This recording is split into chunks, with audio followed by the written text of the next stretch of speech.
ago.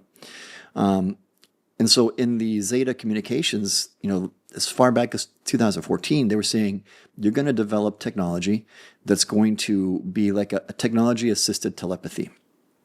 Okay, it sounds cool, interesting. I'd love to see that. And then you start seeing Neuralink. It's like, whoa, what the hell is this? And right now you can see videos of Neuralink of people playing Mario Kart. I saw a video of a guy with Neuralink feeding himself with a robotic arm. People controlling a mouse on screen. It's like, okay, all right, this is getting interesting. From there you can extrapolate. Okay, why can't it? If you can control a mouse on a screen or you can control a robotic arm, why can't you use a Neuralink device at some point to send a message somehow? Just like it's going to. I don't know how that's going to work, but it doesn't seem so crazy now. 10 years ago maybe it seemed a little bit like, okay, that's science fiction, but it's right over the horizon now. So the Zeta say that we're going to pass through that phase. There's going to be a lot of dangers with that, though. If you install something like a Neuralink device, and it's going to be like an embedded implant of some sort, like the first generations, you're going to open yourself up to the possibility of being controlled very easily. It's going to be like a cell phone, like the algorithm that we all kind of love and hate, on social media, on Instagram, on X or whatever. It's going to be like that times a billion. Imagine you have a device inside your head that can, in a way, read your thoughts. Yeah, that's going to be a two-way communication. Can people start implanting subtly thoughts into you? I don't see why not.